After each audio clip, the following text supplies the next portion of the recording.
The nature of monkey was irrepressible. Been an interesting week, hasn't it? The Goodman Games video did very well for me. How do I feel about that? Not great. Chasing drama is not the way in which I would prefer to succeed, but you can't argue with 120 or so new followers, even if I did my best to get rid of them straight away by tackling a more contentious subject. People do tend to watch one video and then assume that they know who and what you are, unfortunately, or even not to watch the whole video to assume who and what you are. I like to bury things in subtext. I like to use misleading titles and thumbnails in order to get the audience that I think needs to hear the message rather than the one that wants to hear what they already believe repeated back to them. This can cause problems, but so far, in terms of effect, it seems to be the best way to go. There does seem to have been an increasing and accelerating polarity shift in censoriousness, in that it used to come from what called itself the left and is now coming from more and more from what you might call the non-libertarian right, or the more traditional conservatives, I suppose. The outrage over GTA 6, the attempt to gin up outrage over GTA 6 because, a short trailer dropped. That's an example. The banning of books, which I touched on, the hostility to sex education, especially LGBT sex education, in defiance of all common sense and statistics. But it's not like the moral busybodies on the other side have gone away either. It just seems like the right feel that they've wrested back some sort of control and now hold the whip hand just as much. So meanwhile, people who are pragmatic or reasonable get caught between both sides, I suppose. I do find it disappointing that I see increasing nastiness from people who should know better. People who've been on the receiving end of this censoriousness during the past decade or so, gleefully indulging in nastiness, insults, and censorship now that they feel they have the upper hand. Things like trawling back through someone's entire social media past, looking for anything that can be reinterpreted, recontextualized, or even just reported straight about them as a reason to make them persona non grata. It was bad when that was being done to you. It's bad when you do it to them. Not everyone has my intolerance of hypocrisy, I suppose, and a lot of people are still stuck on rules for radicals, where find someone else's own rules and hold them to them, deep and hard, unfortunately. But I do see people posting provocative, nasty things about trans people, for example, or suggesting that conservatives shouldn't buy or play anything by anybody who has any sort of criticisms whatsoever towards America. And these are the same people who have been championing free speech, free expression, freedom to hold certain views previously. It's just also disappointing. It was disappointing before when it was my tribe doing it, and it's disappointing now when people I've fought alongside, I suppose, are indulging in it as well. I think it was Frederick Douglass who said, "I would work with any man to do good and no man to do evil."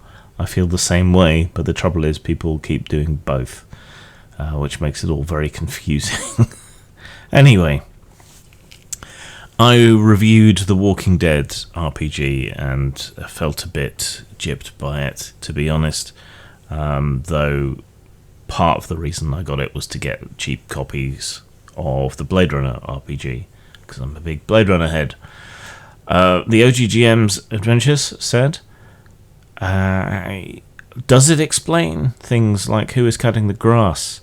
How about the zombies that appear out of nowhere in the middle of flat land? How is it the characters get dumber the longer they live? Oh, and it's all Rick's fault. Who is cutting the grass? They don't have the budget to CGI in long grass everywhere or to physically create it everywhere. In certain areas, I expect the people do, in order to provide fodder for animals. Deer and so on without human control would proliferate, and they tend to eat grass, as do innumerable other animals. Then there's all the livestock that will have escaped, cows, sheep, and the like, the ones that haven't been eaten anyway. So I think you could, with a bit of a stretch, decide who is cutting the grass. Certainly in real life, living in the country like we do, you do see untended meadows and so on aren't always massively high. Sometimes they do get trimmed by animals, or they choke each other out, or something other than grass spreads across the ground instead, like clover or yarrow. But that was a flippant question that I've taken seriously just for the hell of it. Zombies appearing out of nowhere. Well, obviously they rolled a 1 on their stress dice. That's how they appear out of nowhere. Or because zombies sometimes go dormant, as they do in quite a lot of zombie fiction. How is it the characters get dumber the longer they live? Malnutrition. Liberal Hyena says, that review seems like a fairly consistent argument to look elsewhere. For the benefit of those like myself who are unfamiliar with the grittier alternatives you allude to, could you please list some? You can bend any system fairly easily to a zombie apocalypse. You just need to generate a few different kinds of zombies, really. I would say any gritty type system that has a more simulationist bent would be a good bet. Basic role-playing is good for that sort of thing. My Own Blood RPG, we used to play zombie apocalypses with that all the time before it was cool, so we're kind of zombie hipsters, I guess. Those would be my top suggestions. Anyone else, feel free to suggest other systems in the comments. I didn't like All Flesh Must Be Eaten. It wasn't gritty, so it suffers from many of the same problems that I've come on to criticise The Walking Dead over. So, yeah. Coyote Fox says, why would anyone play a Walking Dead RPG over any other zombie or post-apocalyptic game? The system's simple. It lends itself towards episodic play. It primes you somewhat to be ready for character death. So there are some good things about it. Maybe you're familiar with that game engine, so you find that appealing. And it's official and related to a media property. So that does attract people. In the 90s, we had a lot of tie-in games by certain companies. And they would release a core book for a known property, and people would buy it to an extent. It used to be fairly profitable to do like a churn on licensed properties. I think Last Unicorn did that for a while. Mongoose Publishing certainly did that for a while. It used to be a viable business model. Whether it still is or not, I don't know. But there are so many more licensed games out, I guess it must be. It's just spread out over more companies, like Modiphius, for example, who seem to be the inheritors and seem to be doing a reasonably good job about it. But yeah. Aaron the Relentless says, I also recently let myself be scammed by Free League. Amazon was selling the Blade Runner starter set and core book for about half price each, so I went all in. Overpaid. Between the two, there's about one scenario worth of gameable information. No real ongoing play support, No real meaningful character differentiation, even. It's hilarious what the mechanical difference between a replicant and a human is. Maybe I've been spoiled by games like Cities Without Number, but these Free League games all feel like empty shells. Shells that are painted to look very pretty, but are very fragile to the touch. Quintessential IP games being sold off the name of the IP alone, with no effort added to actually turn them into viable games. Avoid. Thanks for the review, Graham. I'm probably done with Free League from here on out. Now, Alien got quite a lot of praise, and I would say, here's a quick preview of my review of Blade Runner. I think they've taken a very similar approach to Blade Runner, and to an extent with The Walking Dead, in that it's meant to be more like episodic. You play a game as a movie. It's not necessarily aimed towards big long campaigns, which is probably a mistake when it comes to Walking Dead, but with Alien and Blade Runner it does make a lot of sense. As to the mechanical difference, I actually preferred the Blade Runner approach, where they allow different types of dice. So getting a 6 or higher is more likely if you have a higher type of dice, instead of the dice pool where you're rolling tons of d6s and not getting any successes, which is the way the system typically works. But a review coming soon. The Angry Piper says, I'm a fan of Free League, but this bounced right off me. I agree with your assessment of the engine. It can seem very difficult indeed to do the simplest things. I never got to play All Flesh Must Be Eaten or Outbreak Undead. Never heard of that one. Back in the day, and I might have jumped at this prior to 2020 when I wasn't so zombied out. I considered running a Red Markets game at the time, but then the real-life pandemic hit, and my interest in bleak, hopeless settings, where people are revealed to be the real monsters, took somewhat of a nosedive, as it wasn't fantasy anymore, if it ever was. Well, you can always subvert expectations, and play these games as more hope punk, in a way, or hope core, whatever the term du jour is, trying to build something better up. That might be a way to go, still using the same tropes and ideas, but making it a bit more hopeful. On my review of Tenra Bansho Zero, Judd Goswick says, the first Japanese RPG to be translated to English was Made, but TBZ was second.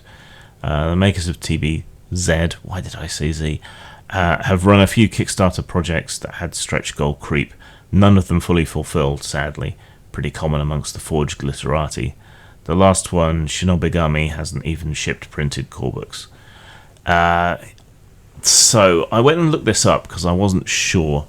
Now, technically, Made was, but TBZ was completed beforehand, I think. Made had to be redone because of controversial elements or something, but it was certainly a neck and neck race between Made and TBZ. TBZ is definitely more playable despite my criticisms of it, and I found a Japanese OCR program that works quite well, and ChatGPT is pretty good at readable translations from Japanese to English, so maybe I will spend hours and hours of my time translating Terror the Gunslinger, and it's probably a waste of my time, but hey, there you go. No one will appreciate it. And I can't make any money off it, and I'll probably be told off for doing it still. On my Nout Queer as Folk video, Chris Kirby said, a simulated act with a strap-on shown to children. I wonder why people have an issue. So this was me talking about being essentially stalked by some wanker with an issue with sex education books and believing uncritically anything they're told by Fox News. And there's this one particular autobiographical graphic novel which includes some crude pictures of simulated sex acts and other bits and pieces which people have got to be in their bonnet about. But it's kind of so context, right? Context is king. This is a crudely drawn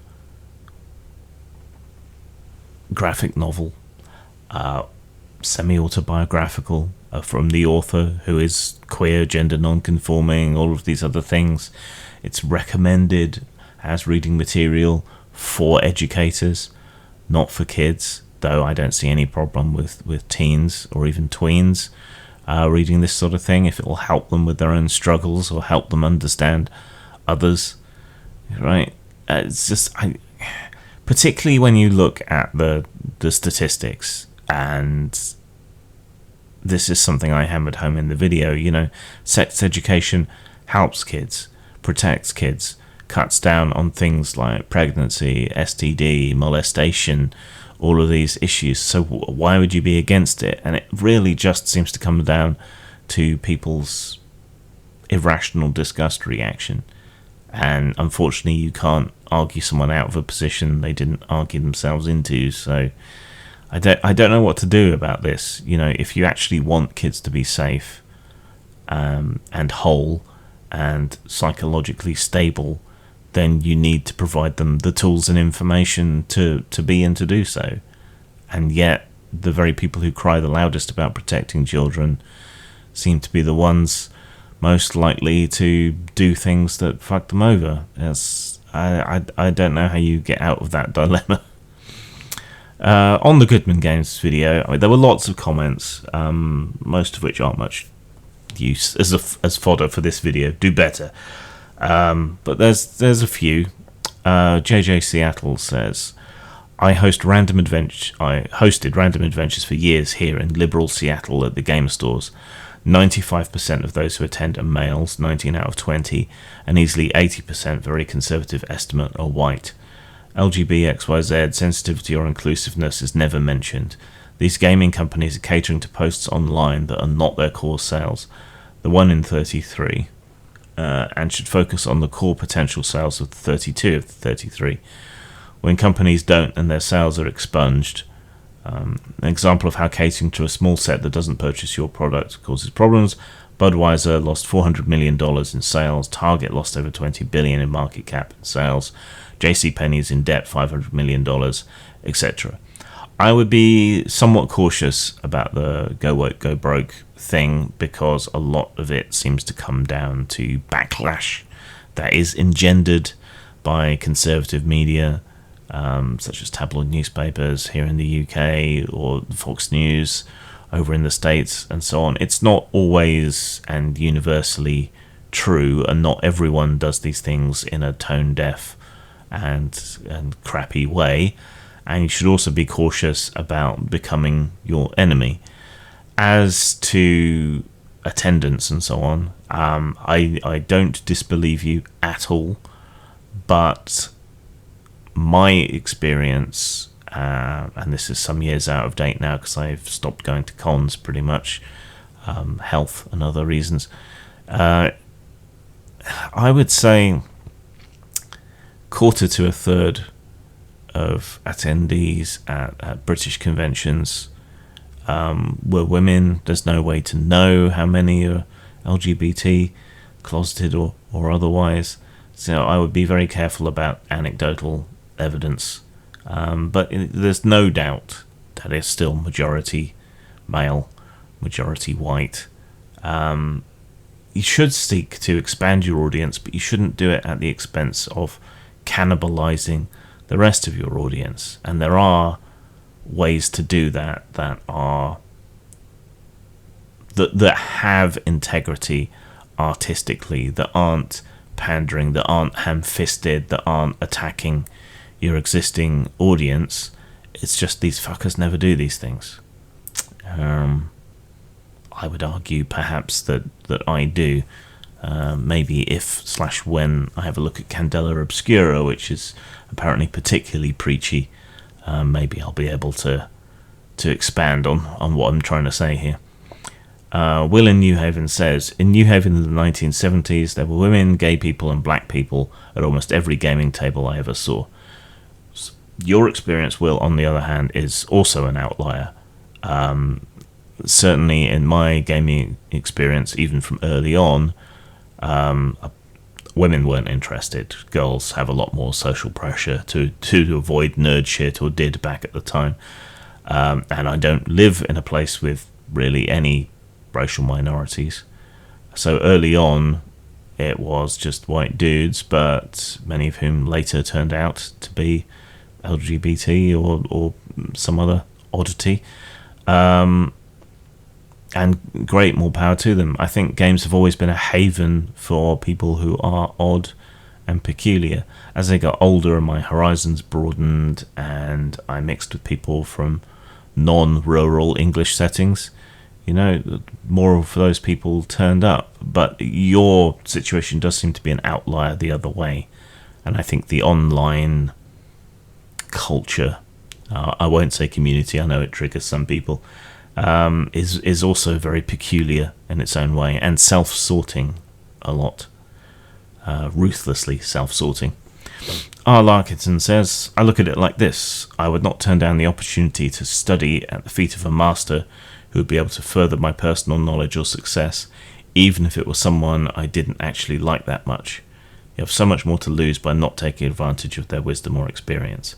Yeah, that was like the main thrust of my point in that video, that these people who feel underrepresented or they're not getting the success or exposure they deserve, they're making it worse for themselves by not taking the opportunity to learn from people who have been successful. I mean, sure, survivor bias and so on.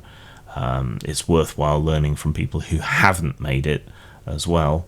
But I have a feeling that in this case, their analysis is going to be rather shallow and unhelpful compared to those who have made a success of things. So it seems churlish and self-defeating, what they've done.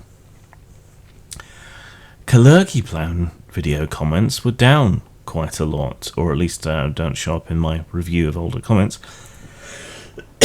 About the only one I got was from someone called Stillianglermesov. I guess they run out of comprehensible names when they get banned so often. Who says simply, you're just a manipulative scum. Which means, I guess, they felt manipulated, which means the video was doing its job, I suppose. But maybe try coming back and arguing the point rather than just saying that. Until next time, Zang. My own dungeon with blackjack and hookers. A very simple and brutal print and fold pocket RPG for killing things, taking their stuff, engaging with nonsense, and spending your ill-gotten gains on ale and whores. No copyright or anything. Hack, share, upload. Just link back to me as a courtesy. Available at all the usual places.